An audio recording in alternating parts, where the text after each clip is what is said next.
जा चुके हैं। कल रात जो कुछ हुआ है वो नाकाबिले बयान है। ज़िया के दौर में शायद पीपल्स पार्टी के साथ कहते हैं बड़ा जुल्म हुआ है, लेकिन उनके लीडरान की फैमिली के साथ इसका रशीर भी नहीं हुआ। मुशर्रफ का जो मार्शल लॉ था उसमें नवाज शरीफ की जो फैमिली है उसके साथ इसका रशीर नहीं हुआ। लेकिन कल आसिम लॉ के तहत जो खान साहब की फैमिली के साथ किया गया है, खुदा की कसम मेरी ज़बान साथ नहीं देती। जिस तरह खान साहब की बहन को वहाँ पे घसीटा गया हमारे सामने और उनका दुपट्टा उतर गया और वो औरतें उनको उठाई हुई थी, किसी ने बालों से पकड़ा हुआ था, किसी ने टांगों से पकड़ा हुआ था और मर्दों ने सर्कल किया हुआ था।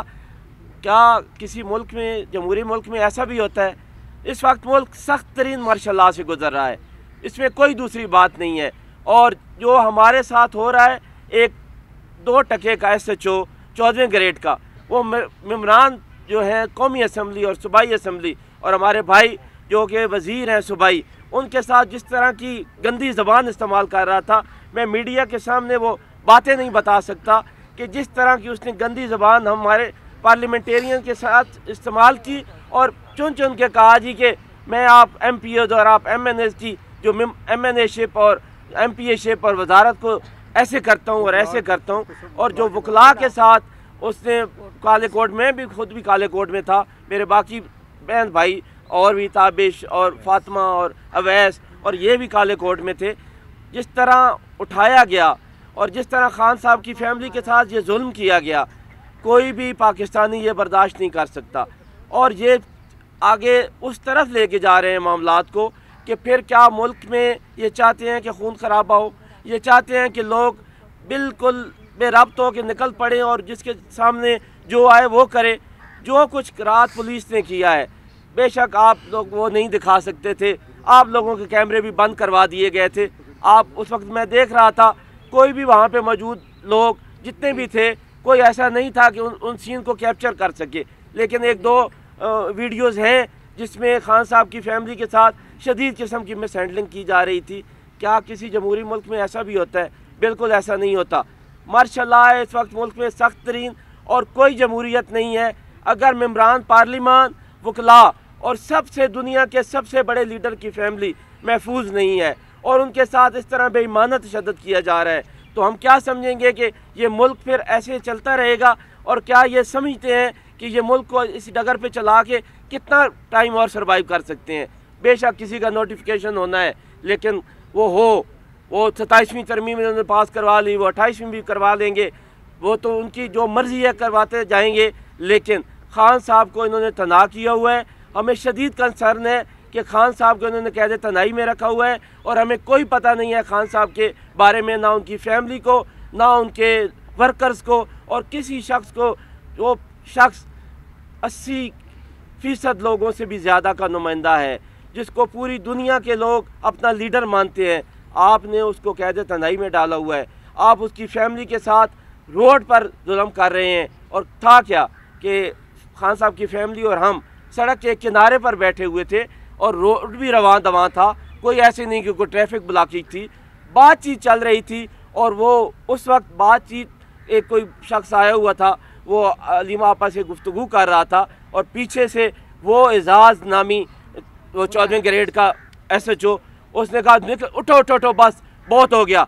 और वो टूट पड़ा और उसने हमारे MNAs MPAs को उठा के मारा, उनको हमें गाड़ियों में बंद किया। और फिर खान साहब की फैमिली के साथ उन औरतों ने जो मिसहैंडलिंग की, वो गुलनाज नाम की एक औरत जो SHO है या सब इंस्पेक्टर है, कोई भी है, जो भी है, जो कुछ उसने किया, ये बिल्कुल नाकाबिले बर्दाश्त है और ये पाकिस्तानी कभी भी बर्दाश्त नहीं करेंगे।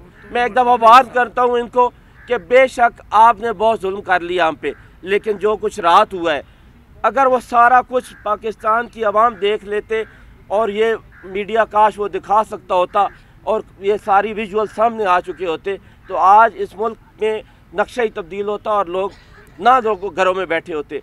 मैं बिल्कुल नहीं बता सकता, ना मुझमें वो हिम्मत है बताने की कि एक हमारे लीडर की फैमिली के साथ ये किया गया है, फिर आम औरतों के साथ क्या सलूक हो रहा है इस मुल्क में।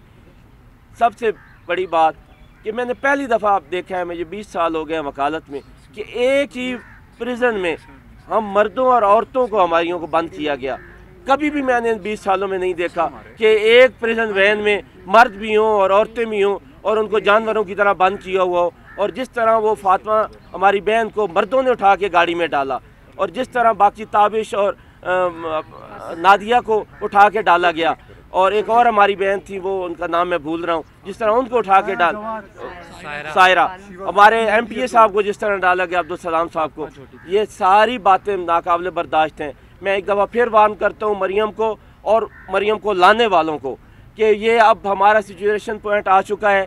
अगर आप इन ओछतकंडों से बाज ना आए तो हम बिल्कुल अब और बर्दाश्त नहीं करेंगे और बिल्कुल हम एक बहुत बड़ी तहरीक की सूरत में इंशाल्लाह बहुत जल्द निकलेंगे और ये निज़ाम जो जुल्म और जबर का है इसको बदलेंगे। मौला का फरमान है कि कुफ्र का निज़ाम तो चल सकता है लेकिन जुल्म और जबर का निज़ाम नहीं चल सकता और इंशाअल्लाह ताला ये निज़ाम बहुत जल्द ख़त्म होने वाला है। एक रुक जाइए अल्लामा नासिर अब्बास, उससे पहले ताबिश फारूक थोड़ी सी बात करेंगे। ये भी MPA थे ना। मैं एज अ लॉयर सिर्फ ये बताना चाहती हूँ कि जब उन्होंने आपा के सर से दुपट्टा छीना तो मैंने हाथ पकड़ा SHO का।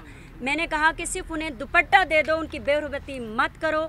मुझे भी घसीटा गया, मेरा काला कोट फाड़ा गया। यहाँ सारे भाई बैठे हैं, मैं दिखा नहीं सकती हूँ मुझे जितनी लगी हुई है, जितने ब्रूसेस हैं मेरे ऊपर। हम इस